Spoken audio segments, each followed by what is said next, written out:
I just photographed the work. The actual sculptures are made by a former student of mine. His name is Vincent Cordelli, and I think I'm in contact with his sister right now, and I'm trying to negotiate getting more work out into the public to see it. But it's been a really difficult process. But he was a student of mine, and he was a very, very brilliant student. I felt that he needed some exposure, and I had the skills as a photographer to bring this stuff to galleries and to museums and that kind of thing, and I'm hoping I'll be able to do more of that in the future.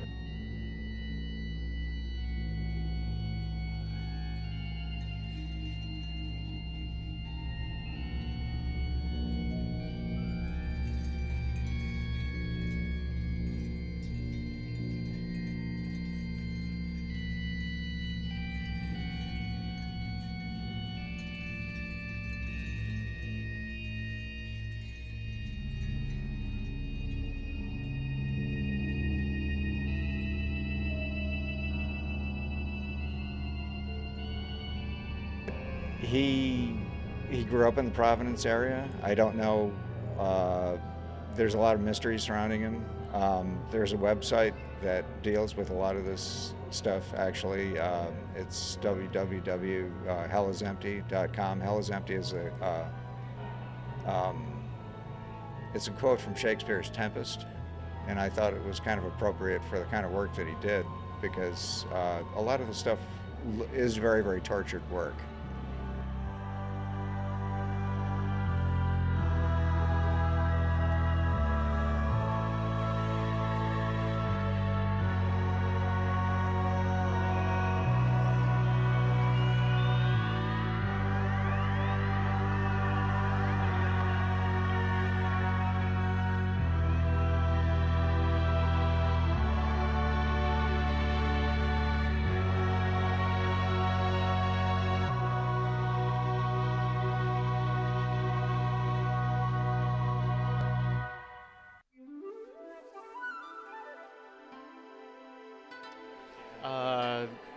The works on paper and also the piece to my left and back of me are really inspired by and appropriated. The grids and framework are from Buddhist iconographies.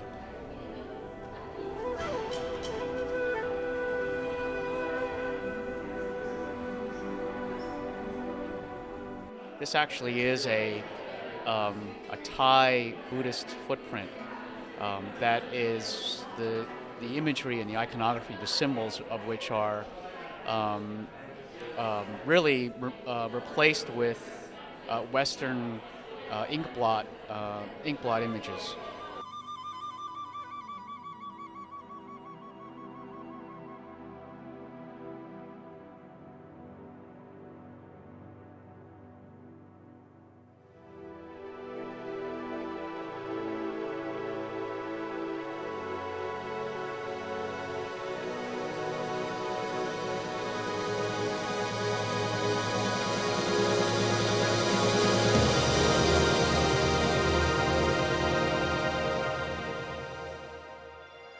They're definitely related to specifically tantric and esoteric Buddhism.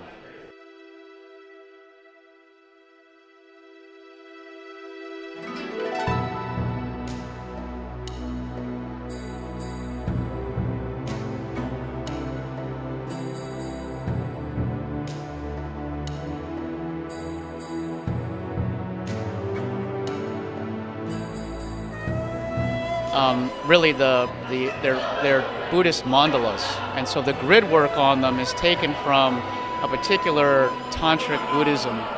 But the Buddhist iconography, the specific Buddhist iconography that appears in those mandalas, I've replaced with folded images. And I think one of the reasons that people are drawn to this work is because it does look like play, and complexity can be very intimidating to people.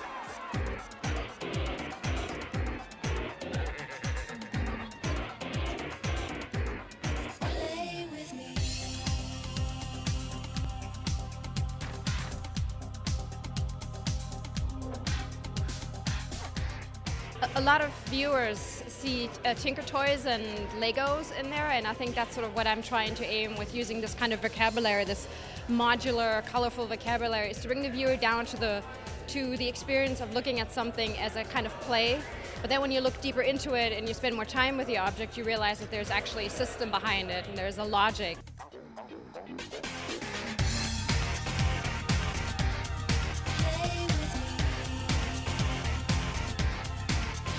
My inspiration for this work really comes from observing the weather and trying to find a way of translating weather data into three-dimensional sculpture and looking what happens to this data, all these numbers that are usually presented to us in two-dimensional formats, what happens when you translate that into 3D and what gets revealed, what gets lost. And I'm very interested in trying to understand weather from a very three-dimensional tactile experience.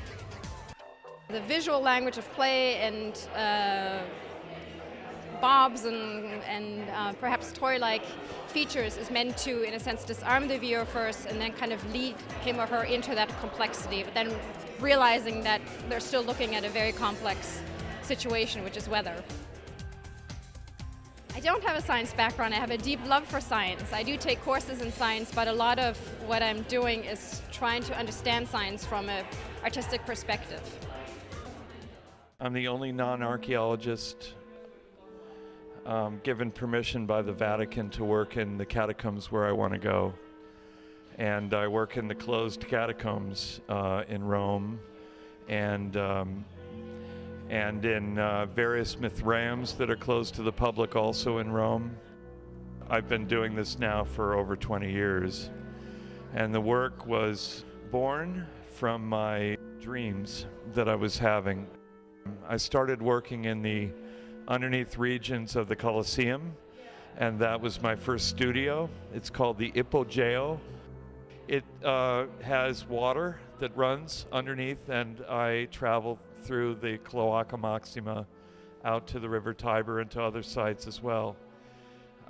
There are roughly 100 known Mithraeums that are part of the ancient astrological cult of the god Mithras, and I was working in those sites as well. I was also on a grant in central Turkey while I was on sabbatical last year. So I was working in the underground cities and in the area of central Cappadocia. They are constructions that are part of a large monastic community of Byzantine scholars and monks who built their dwellings and their churches and hospitals in what are known as the fairy chimneys, which are again made from tufa, which is the volcanic rock, which is very soft and easily carvable. That same kind of rock, that same kind of volcanic rock, extends throughout the area of Lazio and further south in Italy, and that's the same material that the catacombs were made from as well. And so I work on these pieces for years, and I begin them on site. The parts of the paper are made in such a way that I can fold them and carry them into these very narrow tunnels, often which have 5 layers, filled with thousands and thousands of bodies from roughly 2,000 years ago. Paintings from the early church. Underground, there's an extraordinary flora and fauna. The flora is root structures which can travel for 30 or 40 feet down and end up becoming stalactites. And the stalactites will actually grow into the tombs themselves. The fauna is also extraordinary. In addition to the rats, of which they travel in packs, and that's not something that I really like. One cannot have any acrophobia because I work very close proximity with myriad spiders, some of which are as large as my hand. So periodically I have to brush myself off because the spiders are attracted to the heat of my lights.